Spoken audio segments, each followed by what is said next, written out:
Sekarang kita akan masuk teman-teman ke bahasan kita 323. Dari Abu Hurairah radhiyallahu anhu bunyi hadisnya, "Anna rajulan qala ya Rasulullah inna li karabatun asiluhum wa yaqta'unani wa uhsinu ilaihim wa yusi'una ilayya wa ahlumu anhum wa yajhaluna alayya." Faqala la in kunta kama qulta faka'annama tusiffuhumul mal wa la yazalu ma'aka minallahi dhahirun alaihim ma dumta ala dzalik. Bahwa ada seorang laki-laki datang dan berkata kepada baginda Nabi sallallahu alaihi wasallam, "Wahai Rasulullah, saya mempunyai kerabat. Saya menghubungi mereka tapi mereka memutuskanku. Saya berbuat baik kepada mereka tapi mereka berbuat buruk kepadaku. Saya selalu sabar dalam kurung santun terhadap mereka, tapi mereka selalu berbuat bodoh terhadapku." Maka beliau bersabda, "Kalau memang benar apa yang kamu katakan ini, maka seolah-olah kamu menyuapkan abu panas kepada mereka. Dan penolong dari Allah akan selalu menyertaimu dalam menghadapi mereka selama kamu tetap seperti itu." Hadits ini dijelaskan di bawahnya ada sedikit tambahan. Tusiffuhum dengan ta yang didommahkan, sin yang dikasar dan fa yang ditasydid. Dibaca seperti itu. Al-mal dengan mim di fathah, lam di tasydid artinya abu panas. Seolah-olah kamu menyuapkan abu panas pada mereka. Ini adalah perumpamaan yang menyerupakan dosa yang menimpa mereka dengan rasa sakit yang dialami oleh orang yang memakan abu panas. Sementara orang yang berbuat baik kepada mereka tidak mendapat kerugian apapun. Justru mereka lah yang berdosa besar karena mereka tidak memenuhi hak dan telah menyakitinya. Ya, wallahu alam. Ini ketambahan yang disebutkan oleh Imam Nawawi rahimahullah. Hadits ini menjelaskan kepada kita tentang pentingnya silaturahim. Silaturahim. Ada teman-teman sekalian, rahim itu hubungan kekerabatan yang kita begitu lahir sudah punya hubungan. Seperti orang tua kita, ayah, ibu, dan semua jalur ke atas, kakek, nenek, dan seterusnya. Semua jalur ke samping mereka. Saudara, saudari. Ya, daripada ayah kita dan kakek kita. Ibu dan juga nenek kita. Semua jalur ke samping kita. Saudara dan saudari. Seayah, seibu, seayah. Gitu kan. Semua jalur ke bawahnya saudara kita, keponakan. Semua jalur ke bawah kita. Anak, cucu, cicit, dan seterusnya. Dan berikut pasangan-pasangan mereka. Kalaupun mereka menikah. Nah ini kita bicara dulu sebelum mereka menikah, intinya anak, cucu, cicit semuanya masuk dalam masalah itu. Ya. Ada rahim yang terjadi karena ada sebab. Misal pernikahan. Ada yang dikasilakan dengan mahram. Sementara suami istri, selama mereka satu suami istri, mereka mahram. Kalau sudah cerai lewat masa iddah, maka sudah bukan mahram lagi. Ada juga yang menjadi mahram langsung bergabung dengan keluarga kita, yaitu mertua. Jadi tidak ada mantan mertua, tidak ada mantan anak mertu. Semuanya walaupun kita bercerai dengan anaknya tetap saja orang tuanya adalah mahram kita. Kemudian juga ada susuan. Kalau kita pernah disusui oleh seorang ibu pada saat bayi, 5 kali susuan kenyang, maka kita menjadi anak susuan ibu tersebut. Kalau misalnya saya laki-laki disusui oleh ibu tetangga, misalnya ibu A, misalnya Aisyah, saya disusui oleh ibu Aisyah 5 kali pada saat saya masih kecil, maka saya menjadi anak ibu tersebut. Dan semua anaknya ibu tersebut, kalaupun dia misalnya punya anak 3 perempuan adalah saudari saya. Saya tidak boleh menikah sama mereka. Juga ibu ini tidak boleh saya menikah dengannya karena saya pernah minum susunya, gitu kan. Tapi tentu tidak berlaku unsur timbal balik ya. Anak ibu itu tidak menjadi mahram bagi saudara-saudara saya karena saudara saya tidak disusui oleh ibu tersebut. Hanya saya saja karena saya yang disusui saya punya ya, hubungan kekerabatan. Jadi seperti itu. Nah ini ada semuanya. Ya. Ada juga orang yang punya hubungan kekerabatan, ya, tetapi mereka bukan mahram. Yaitu ipar, ya. Jadi selama kita satu suami istri, maka saudara-saudara dan saudari-saudarinya, pasangan kita, adalah kerabat, rahim juga, tetapi mereka bukan mahram kita. Dan pada saat pasangan meninggal dunia, kita boleh menikah dengan saudarinya ataupun saudaranya. Jadi kalau saya istri meninggal, saya masih bisa menikah dengan adik istri atau kakak istri, ya kan? Begitu juga dengan istri, kalau misalnya suaminya meninggal, maka dia boleh menikah dengan kakak suaminya atau adik suaminya. Tapi selama kalau sudah meninggal si pasangan, kalau belum meninggal tidak boleh. Makanya Utsman bin Affan radhiyallahu anhu menikahi Ruqayyah dan Ummu Kalsum, gitu kan? Pada saat salah satunya meninggal, maka Nabi SAW menikahkan dengan yang lainnya. Seperti itu kurang lebih. Nah, ini orang-orang yang punya hak tersendiri, bagaimana kita bisa mendapatkan pahala dari mereka. Tidak ada pahala ekstra. Nah, kita dengarkan sekarang. Saya ulangi kembali bahwa ada seorang laki-laki berkata, ya Rasulullah, saya mempunyai kerabat. Ya. Saya menghubungi mereka, tapi mereka memutuskanku. Kalau kita sekarang telepon, WA, ya, kita coba menghubungi mereka, tapi mereka malah memutuskan. Saya berbuat baik pada mereka. Ini perbuatan pertama ya. Coba melanjutkan hubungan, tapi mereka nolak. Mungkin karena jenjang ekonomi, status sosial ya, segala macam. Atau mereka merasa ada kekurangan fisik, kadang-kadang mereka tidak mau berhubungan sama kita misalnya. Saya berbuat baik sama mereka, tapi mereka berbuat buruk kepadaku. Senyum, salam. Coba berbuat baik, tapi mereka malah balas dengan keburukan. Yang ketiga, saya selalu sabar, santun terhadap mereka, tapi mereka justru berbuat bodoh terhadapku. Berbuat bodoh ini maksudnya apa? Jadi kayak misalnya mereka caci maki, kita malah tidak membalas, maka malah makin jadi-jadi. Ya seperti itu ya. Maka beliau bersabda, kalau benar apa yang kamu katakan itu, maka seolah-olah kamu menyuapkan abu panas. Ya. Jadi kalau ada abu, dipanasin sampai panas benar, gitu kan. Kemudian dimasukkan ke dalam mulut, tidak bermanfaat untuk jadi makanan, malah mengotorkan makanan, mengganggu pernafasan, mengganggu tenggorokan dan segala macam. Dan panasnya bisa melukai gusi, mulut dan segala macam. Dan penolong dari Allah akan selalu menyertaimu. Maksudnya tidak akan ada masalah dengan kamu. Walaupun mereka melakukan itu, tetap aja kamu dapatkan pahala. Dan penolong dari Allah akan selalu menyertaimu dalam menghadapi mereka selama kamu tetap seperti itu. Dalam arti kata, kalau mereka berusaha merusak namamu, Allah punya cara untuk memperbaiki namamu atau citaramu kembali. Mereka tidak mau menjenguk kau sakit, akan datang orang lain yang menjengukmu. Kalau mereka tidak mau memberikan bantuan, akan ada bantuan dari orang pihak lain yang memberikan. Seperti itulah. Ya. Jadi hadis ini sebagaimana saya katakan memberikan gambaran tentang masalah pentingnya silaturahim. Pelajaran pertama dari hadis adalah masalah kedudukan dan keutamaan silaturahim. Ya. Walaupun sampai kita yang diputus. Ya. Jadi kalau ada orang berbuat buruk teman-teman, jangan balas dengan keburukan. Ini hadis jangan jelas. Sahabat ini sampai merincikan. Saya menghubungi mereka, mereka memutuskan. Saya berbuat baik, mereka malah berbuat jahat. Saya sabar, mereka malah membalas, makin jadi-jadi mengganggu saya. Ya. Apalagi kira-kira yang membuat kita mau bertahan. Tidak ada kecuali adanya tali silah, ar-rahim, kekerabatan. Nah di sini kalau dengan kondisi seperti itu saja, ya kita masih dianjurkan untuk tidak memutus rahim. Tetap biarkan, kata Nabi SAW, tetap. Kalau seperti itu tetap kau akan dapat pahala. Mereka putuskan kamu, kamu tetap sambung. Mereka mencaci maki kamu, kamu tetap baik, gitu kan? Mereka menyakiti kamu, kamu tetap sabar. Maka kau akan dapat pahala. Nah, ini penting sekali teman-teman sekalian. Jadi keutamaan silaturahim luar biasa.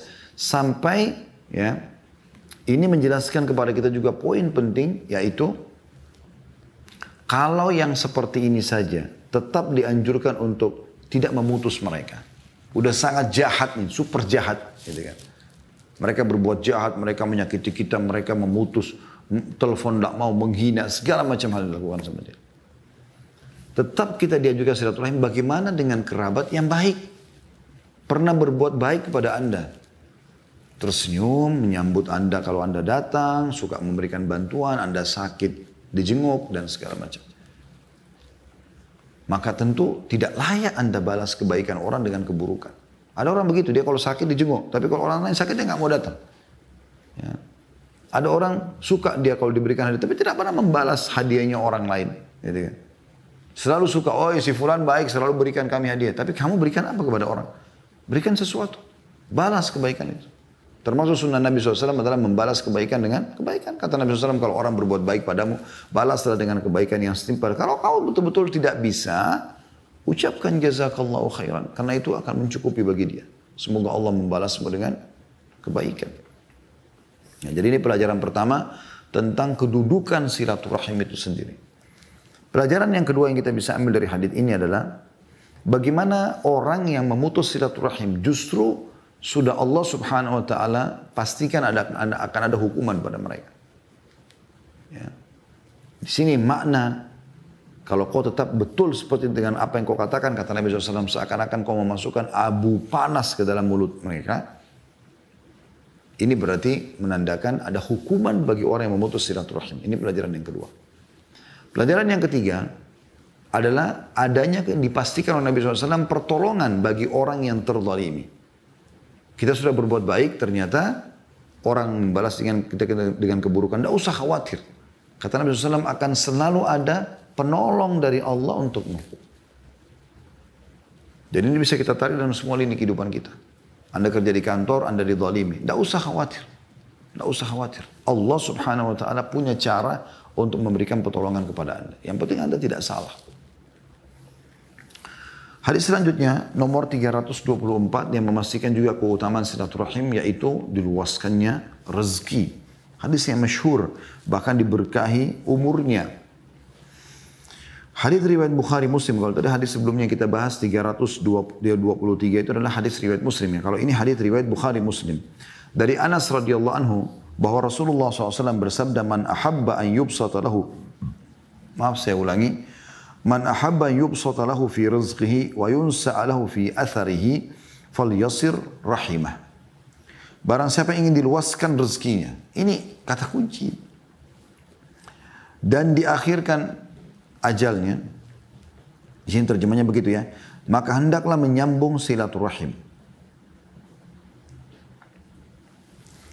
Hadits ini teman-teman sekalian pendek tapi padat, memiliki banyak sekali hikmah yang luar biasa. Pelajaran pertama teman-teman sekalian, sama dengan tadi sebelumnya, keutamaan silaturahim. Yang kedua, dan anjuran untuk silaturahim ya. Yang kedua adalah kunci, salah satu kunci bertambahnya rezeki adalah silaturahim. Dan perlu saya jelaskan teman-teman sekalian, dan ini sudah ada penjelasan khusus, judulnya di YouTube itu di playlist, Anda bisa lihat, saudaraku ini adalah rahasia rezekimu. Dan insya Allah dalam waktu dekat, mohon doanya, buku itu akan terbit insya Allah. Di situ teman-teman sekalian saya jelaskan, rezeki kebanyakan orang menyalahfahami. Dia anggap rezeki itu adalah uang, duit, materi. Sementara banyak yang masuk dalam makna rezeki yang mereka lupakan. Bahkan mereka tidak tahu. Anda sekarang bisa mengikuti acara ini. Dan mata Anda bisa melihat ke layar TV Anda kalau connect ke TV YouTube-nya atau Instagram atau Facebook-nya. Atau di handphone Anda. Mata kita bisa melihat ini sebuah rezeki. Telinga kita bisa mendengar sebuah rezeki. Hati kita bisa mencerna, merenungi sebuah rezeki. Lidah kita bisa mengucapkan dan merasakan. Mungkin Anda sekarang lagi makan, lagi minum sambil dengarin ceramah. Sebuah rezeki. Hidung kita bisa bernafas sebuah rezeki. Ya, ini luar biasa nih rezekinya. Telinga kita bisa mendengar. Kemudian kaki kita bisa melangkah. Kemaluan kita masih bisa berfungsi. Luar biasa rezekinya. Yang baju, makanan, minuman, rumah, kendaraan, pasangan, keturunan, semua rezeki. Jadi rezeki itu jauh lebih luas daripada apa yang dipahami sebagian orang. Kenapa saya datangkan penjelasan ini teman-teman sekalian? Karena banyak orang begitu. Dia udah punya pasangan, dia udah punya anak. Dia sudah punya tempat tinggal. Tempat tinggalnya ini walaupun masih kontrak misalnya. Tapi dia selalu berkeluh kesah dan merasa kurang. Padahal sebenarnya ini rezeki yang luar biasa. Dan Allah sudah mengatakan, la in syakartum, kalau kalian syukuri rezeki yang aku berikan, la azidannakum, saya pasti akan tambah. Wala in kafartum inna adzabi lasyadid, kalau kalian kufur, apa ini? Aku keluh kesah, maka azabku pedih. Allah bisa tetapkan di dalam kondisinya dia. Syukuri, baru bisa pindah level, gitu kan? Syukuri nikmat Allah SWT. Alhamdulillah, saya masih punya ini, saya masih punya istri, masih punya suami, masih punya anak, masih punya tempat tinggal, masih punya kendaraan, masih banyak rezeki. Kita masih sehat dibandingkan orang-orang lain yang masih sakit atau yang sudah sakit. Ya. Terlalu banyak teman-teman sekalian. Sebagian ulama di Saudi itu bahkan ada yang sengaja mendatangi rumah sakit hanya untuk memberikan kepada mereka motivasi supaya mereka itu semangat untuk menghadapi penyakit yang sedang ada dan cobaan sedang ada. Juga sekaligus mereka belajar. Bagaimana nikmat sehat itu kita tahu pada saat kita sakit. Bagaimana nikmat lapar, nikmat makan kita rasakan pada saat kita lapar. Ya, nikmat tidur pada saat kita ngantuk dan seterusnya. Ya. Jadi ini nikmat-nikmat yang luar biasa yang tidak boleh luput dari kita. Jadi harus peka. Dan dipastikan Anda kalau silaturahim, menjenguk kerabat yang sedang sakit, membantu kalau susah, menelpon, WA, apa sajalah, apa saja, ngirimin hadiah, ngirimin makanan, ngirimin pakaian, semua itu. Maka dipastikan dengan izin Allah Subhanahu wa taala menjadi penyebab, di sini dikatakan luasnya rezeki. Yubsata lahu. Bast itu artinya dilapangkan, ya. Bumi dikatakan wal arda bisata. Kami jadikan bumi itu bisat. Bisat itu kayak terhampar luas. Jadi bukan cuma sekedar dibukain pintu rezeki, dihamparkan. Yubsatu lahu fi rizqi. Dilapangkan, diluaskan rezekinya. Ini keutamaan luar biasa. Jadi silaturahim sebab daripada banyaknya rezeki. Atau salah satu kunci utama banyaknya dan bertambahnya rezeki. Faedah yang ketiga adalah juga diberikan keberkahan dalam umur. Nah ini perlu dijelaskan. Ibnu Taimiyah rahimahullah menjelaskan makna. Ya, di sini wa yunsa'alahu fi athari. Dan dipanjangkan umurnya. Pertanyaan, apakah memang umur yang tadinya 60 menjadi 70? Maka Ibnu Taimiyah rahimahullah menjelaskan dalam salah satu statement beliau mengatakan rahimahullah yang dimaksud adalah dipanjangkan keberkahan umurnya. Jadi takdir Allah SWT sudah tidak akan berubah di Lauhul Mahfuz. Hadits masyhur dalam riwayat Bukhari tentang masalah qalam atau pena yang mencatat semua takdir dan tidak akan berubah karena sudah kering, tinta yang ada di buku itu tidak akan berubah lagi di Lauhul Mahfuz. Maka yang dimaksud adalah penentuan ajal seseorang tidak akan berubah. Allah mengatakan fa idza ja'a ajalum la yastakhiruna sa'atan wa la yastakdimun. Kalau ajal mereka datang tidak akan dilambatkan saat, tidak akan dimajukan sesaat gitu kan. Jadi yang dimaksud adalah keberkahan umur. Contoh misal, si A sama si B. Si A umurnya 70 tahun, si B umurnya juga 70 tahun. Anggaplah 70 tahun ini selain daripada sebelum masa balik ya. Misal umur dia 85 tahun dua-duanya lah. 15 tahun kita anggap masa sebelum balik. Pas 14-15 tahun dia balik. Sekarang sisa 70 tahun. 70 tahun. Si A ini dari mulai balik selalu silaturahim. Sudah mulai catat amal, dia silaturahim. Jenguk kerabatnya, ketemu, salaman, tanya kabar, segala macam. Si B nggak pernah silaturahim. Nah kita akan temukan di sini, si A akan diberkahi hidupnya dengan banyak sekali hal yang bermanfaat yang dia lakukan, yang tidak bisa dikerjakan oleh si B. Si A kita temukan banyak bangun masjid, rumah anak yatim, banyak keberkahan Allah SWT berikan dibandingkan si B yang tidak pernah silaturahim. Jadi begitu cara memahami. Jadi bukan angka umurnya ditambah. Seperti itu kurang lebih kata beliau rahimahullah. Kemudian kita masuk teman-teman sekalian hadis 325 tentang keutamaan bersedekah buat kerabat ini yang punya kekerabatan dengan kita. Dan ini juga salah satu kunci rezeki. Sedekah, sedekah jangan lupa. Selalu sedekah. Setiap hari jangan lewatkan kecuali bersedekah. Disebutkan dari Anas bin Malik radhiyallahu anhu, beliau berkata, "Kana Abu Talhah akthar al-ansari bil Madinati malan min nakhlin, wa kana ahabbu amwalihi bayraha, wa kanat mustaqbilat al-masjid, wa kana Rasulullah sallallahu alaihi wasallam yadkhulaha wa yashrabu min ma'in fiha tayyib. Falamma nazalat hadhihi al-ayah, lan tanalu birra hatta tunfiqu mimma tuhibbun, qama Abu Talhah ila Rasulillah sallallahu alaihi wasallam faqala, ya Rasulullah, inna Allah tabaraka wa ta'ala yaqul, lan tanalu birra hatta tunfiqu mimma tuhibbun, wa inna ahabba mali ilayya bayraha, wa innaha sadaqatun lillahi ta'ala, arju birraha wa dhukhraha inda Allah ta'ala. Fadha'ha ya Rasulullah haitsu arakallah. Faqala Rasulullah sallallahu alaihi wasallam, dzalika malur rabih, dzalika malur rabih. Dari dua kali Nabi SAW mengatakan, وَقَدْ سَمِعْتُ مَا قُلْتَ وَإِنِّي أَرَى أَنْ تَجْعَلَهَا فِي الْأَقْرَبِينَ فَقَالَ أَبُو طَلْحَةَ أَفْعَلُ يَا رَسُولَ اللَّهِ فَقَسَمَهَا أَبُو طَلْحَةَ فِي أَقَارِبِهِ وَبَنِي عَمِّهِ. Hadis ini sahih, diriwayatkan oleh Bukhari Muslim atau muttafaqun alaih.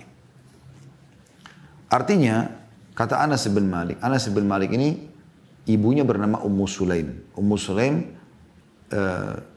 kebetulan waktu suaminya meninggal, si Malik, ayahnya Anas ini, karena Ummu Sulaim masuk Islam, anaknya juga Anas ikut masuk Islam. Tapi Malik diajak masuk Islam, nggak mau. Dia ribut sama istrinya, dia keluar dari rumah, ketemu sama musuh-musuhnya, berantem, bunuh-bunuhan, mati dalam keadaan kafir. Ya. Kemudian pada saat Ummu Sulaim jadi janda, dilamar oleh Abu Talha. Abu Talha ini kebetulan orang kayanya Madinah, sebagaimana disebutkan dalam hadis ini. Dan dia tadi dalam keadaan kafir. Maka Abu Talha ini melamar Ummu Sulaim, lalu berkata, ya, saya mau menikahi kamu. Maka kata Ummu Sulaim, saya tidak ada orang yang menolak laki-laki seperti engkau, hai Abu Talha. Saya kaya, punya kelebihan. Ya. Tapi kau kafir, saya mukmin, saya muslim. Tidak bisa kita nikah. Kalau kau mau masuk Islam, saya akan jadikan maharmu, masuk Islammu sebagai maharku. Maka Abu Talha pun setuju, maka dia masuk Islam. Dan ternyata subhanallah setelah masuk Islam memang menjadi seorang laki-laki yang saleh. Punya banyak kisah tentunya Abu Talha radhiyallahu anhu, tapi yang jelas salah satu kisahnya ini. Anas ibn Malik, anak dia dari istrinya, menceritakan tentang kisah ayahnya ini. Kalau kita bahasakan Indonesia, ayah tirinya ya.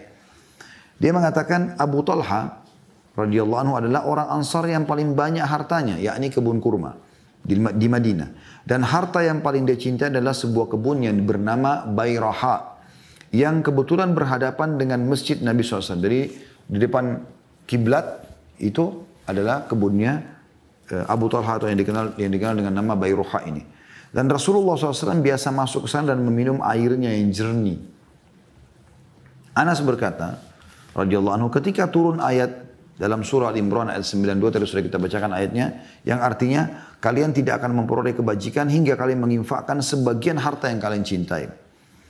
Lalu Abu Talha mendatangi Rasulullah SAW dan berkata, wahai Rasulullah, sesungguhnya Allah Tabaraka wa Ta'ala, Allah yang maha berkah dan maha tinggi berfirman, kalian tidak akan memperoleh kebajikan hingga kalian menginfakkan sebagian harta yang kalian cintai. Al-Imran 92. Dan sesungguhnya harta yang paling saya cintai adalah kebun Bayraha. Dan karena itu, karena ia adalah harta yang paling saya cintai, maka ia adalah sedekah untuk Allah Ta'ala. Untuk mempraktikkan ayat ini, saya akan sedekahkan harta yang terbaik saya. Saya mengharapkan kebaikannya dan pahalanya di sisi Allah Ta'ala. Maka pergunakanlah atau letakkanlah kebun itu sesuai petunjuk Allah kepada anda, wahai Rasulullah. Maka Rasulullah SAW pun berkata, bagus sekali, beruntung. Itu adalah harta yang menguntungkan. Itu adalah harta yang menguntungkan. 2 kali Nabi SAW ulangi. Aku telah mendengar apa yang engkau ucapkan, wahai Abu Talha, dan aku memandang agar aku berpendapat agar engkau menyedekahkan kepada para kerabatmu yang dekat. Ini saksi bahasan kita ya. Jadi harta yang terbaik disedekahkan buat kerabat terdekatnya. Maka Abu Talha pun berkata, aku laksanakan wahai Rasulullah. Maka Abu Talha pun membagi-bagi kebun itu kepada kerabat dan sepupu-sepupunya.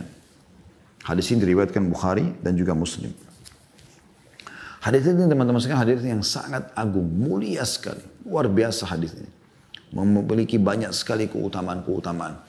Yang pertama keutamaan Anas bin Malik radhiyallahu anhu, di mana beliau sangat cerdas, dan ini sering kita sampaikan dalam pelajaran hadis kita, bagaimana dia tidak langsung menyampaikan apa yang sedang terjadi atau apa yang disampaikan oleh Nabi SAW. Dia bisa saja mengatakan Abu Talha menyedekahkan kebunnya, lalu Nabi SAW mengatakan berikanlah kepada kerabat terdekatmu, selesai.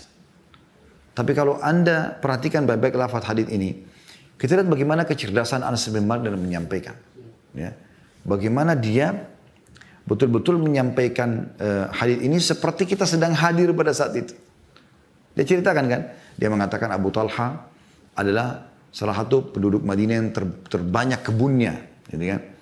Dan satu hari, ya, dan dia punya kebun berhadapan dengan masjid Nabi SAW. Kan ini semua kayak pada saat itu mungkin satu penduduk Madinah tahu tentang kisah itu, tapi mereka ya sudah, kebunnya Abu Talha ada depan masjid, selesai gitu. Dan mereka tahu semua di Madinah. Dan mereka tahu namanya Bayruha. Tapi kan kita yang sekarang, yang datang setelah Nabi SAW meninggal, Anas bin Malik meninggal, semua sahabat meninggal, kita kan tidak tahu tentang Ada kebun di depan Masjid Nabawi, posisinya namanya Bayroha. Kita kan tidak tahu. Anas bin Malik dengan jeli menyampaikan itu, radhiyallahu anhu. Supaya kita tahu, oh kebun ini saking luar biasanya berada di depan kiblat dan juga ada mata airnya yang sangat jernih. Plus Nabi SAW sering datang. Ini plus-plus semua ini. Sudah kebunnya di depan Masjid Nabi. Dan pada saat itu, kalau kayak di Jakarta ini, sekitar Masjid Nabi itu kayak Menteng. Daerah yang paling mewah gitu kan. Silakan begitu. Mohon maaf saya kasih contoh ini. Karena begitu ada Masjid Nabi, ada rumah Nabi, itu menjadi daerah yang sangat elit dan eksklusif, yang sangat bagus gitu ya. Orang semua berangan-angan untuk bisa di situ. Nah ini kebun pas depan Masjid Nabawi. Satu. Yang kedua, kebun itu memiliki mata air yang jernih. Yang ketiga, Nabi SAW suka masuk ke kebun itu. Ya. Itu digambarkan kelebihan-kelebihan yang luar biasa ini. Ya. Kemudian dia gambarkan lagi bagaimana pada saat turun firman Allah Subhanahu Wa Taala, kalian tidak akan mendapatkan maksimal pahala kebajikan sampai kalian menginfakkan apa yang paling kalian cintai. Abu Talha datang langsung ke Nabi SAW di saat ayat itu ditirawakan pertama kali. Lalu mengatakan, ya Rasulullah, telah turun firman Allah SWT. Ali Imran 92 tadi. Kalian tidak akan mendapatkan maksimal pahala sampai kalian menginfakkan apa yang paling kalian cintai.